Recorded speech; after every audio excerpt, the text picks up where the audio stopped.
important topic with ChatGPT, and listen carefully. You will learn a lot of things.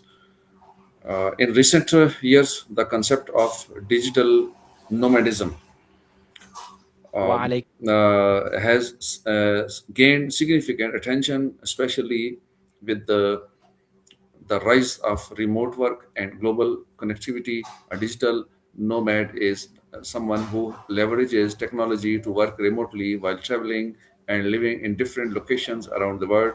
The lifestyle challenges traditional ideas of office based jobs and fixed routines as companies become more flexible and individuals seek freedom and work life balance. An important question rises: is digital nomadism the future of work or just a trend for a select few? My first question is: what is digital nomadism and how does it differ from traditional work models? That's a really clear framing, Ijaz. So, as I was saying, digital nomadism is all about using technology, like a laptop and internet, to work from anywhere, whether that's a beach in Bali or a cafe in Lisbon.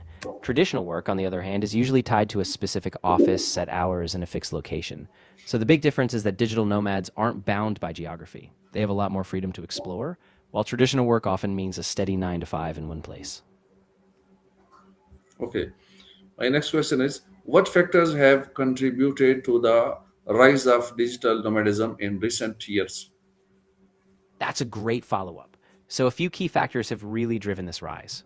First, the explosion of high speed internet globally means people can work reliably from almost anywhere. Then, a shift in workplace culture, with companies embracing remote work, especially after the pandemic, has opened up these possibilities. Also, digital tools like project management apps, cloud storage, and video conferencing make it easier than ever to stay connected. And finally, people are seeking more freedom, both for personal growth and a better work life balance. So, all these pieces have come together to really fuel this trend. How has remote work influenced the growth of digital nomad culture? That's a really important link to explore. Remote work has been a huge catalyst for digital nomadism. When companies started offering more flexible policies, it gave people the confidence to leave traditional offices. They could test out life in different cities or countries without worrying about losing their jobs. Plus, it's opened up a global talent pool. So now companies don't just hire locally, but globally, which further encourages people to roam and work. In short, remote work really dismantled the old barriers that kept people tied to one place. What types of jobs are most suitable for digital nomads? Yeah, so typically jobs that are knowledge based or tech focused are the most suitable. Things like software development, digital marketing, graphic design, writing, or even consulting all fit really well. Basically, if you can do your work entirely online and communicate with clients or teams remotely, you can thrive as a digital nomad. So it really depends on that flexibility and freedom to work from anywhere. What skills are essential to succeed as a digital nomad? Yeah, that's a crucial point.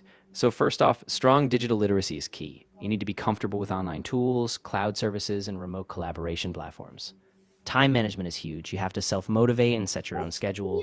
Communication skills are vital since you'll rely on written and video communication, and adaptability is also essential. Being able to thrive in different cultures and time zones and handle uncertainty with ease. So, it's really a mix of tech, self discipline, and soft skills. Okay. What challenges do digital nomads commonly face? Yeah, that's a great point to raise. So, one big challenge is maintaining a stable internet connection. It's not always reliable everywhere. Time zone differences can also be tricky, especially if you're collaborating with teams in other countries. Then there's the issue of isolation. Being away from a home base can sometimes feel lonely. And of course, things like visas, taxes, and healthcare, those logistics can get complicated when you're always on the move. So, it's really a balancing act of freedom versus stability. Okay. How does digital nomadism impact work life balance? Yeah, that's a really interesting dynamic. For a lot of digital nomads, it can actually enhance work life balance because they get to choose when and where they work and they can explore new places during downtime. But on the flip side, it can also blur the lines. Sometimes it's hard to switch off when you're living and working in the same space. So it really depends on how intentional you are about setting boundaries, both personal and professional. Can digital nomadism be sustainable in the long term? Why or why not? That's a really important question. It can be sustainable for many people, especially if they plan carefully. Things like setting financial buffers, having a stable remote income, and securing good healthcare. But it can be challenging long term. Visa restrictions, changing laws, and the need for consistent income can all create instability. So it really depends on how adaptable and resourceful you are, and whether you have a solid plan for things like taxes and long term logistics.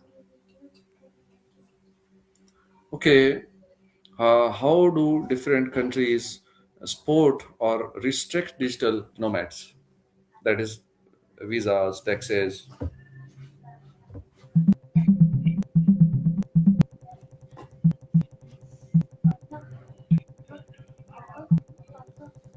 Are you listening?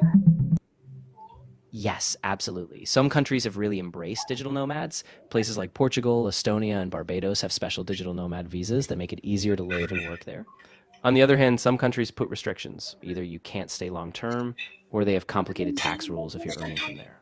So it really varies, and it's crucial to research the specific country's regulations before committing to a location. Okay. Uh, what role does technology play in enabling digital nomadism?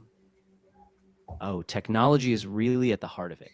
I mean, without things like high speed internet, cloud computing, and collaboration tools like Slack, Zoom, or Trello, none of this would really be possible. Technology allows digital nomads to connect with clients, manage projects, and stay productive on the go. It bridges time zones, keeps them organized, and really gives them that freedom to work from anywhere in the world. Okay. Uh, how does this lifestyle affect mental health and social relationships? Yeah, that's a really nuanced aspect. On one hand, a lot of people love the freedom and inspiration they get from traveling. It can boost mood, spark creativity, and reduce stress. But on the flip side, it can also lead to isolation. When you're constantly moving, you might miss out on deep, consistent friendships or a sense of community. So it really depends on how intentional you are about building routines and staying connected. Okay. Uh, how does this lifestyle affect mental health, and is digital nomadism accessible to everyone or only privileged few? Yeah, that's really important to unpack. So, on the mental health side, it's a bit of a mixed bag. Some people feel a huge sense of freedom and purpose, while others can struggle with loneliness or the constant change. And in terms of access, it's definitely not equally available to everyone. There's a financial component. You need a job that allows remote work, plus savings for travel and a safety net. So it often skews toward those who already have certain privileges, like stable income or a passport with travel freedom. Okay, my next question is, uh, what Of course. what are the risks of working while constantly traveling? That's a really good point. So, one big risk is burnout. When you're constantly on the move, it's easy to lose that work life balance and end up working too much. Then there's logistical stress, things like finding reliable Wi Fi, dealing with travel delays, or managing a steady income when everything is so fluid. And don't forget about legal risks. If you're not careful, you can accidentally violate visa or tax laws, which can get pretty complicated. So, being aware and planning ahead is key. Okay, thank you very much for this discussion. I'm thankful to you. You're very welcome. I'm really glad we could have this conversation. If you ever want to dive deeper, or discuss other topics, I'm here for you. Okay, right. So, digital nomadism represents a shift in how we think about work, freedom, and lifestyle. While it offers exciting opportunities for flexibility and exploring, it also comes with its own set of challenges and responsibilities. Whether it becomes the future of work or remains a niche lifestyle depends on how individuals, companies, and governments adapt to this evolving trend. Ultimately, the key lies in finding a balance that supports productivity, well-being, and meaningful experiences. Thank you so much. Assalamu alaikum wa rahmatullahi wa barakatuh.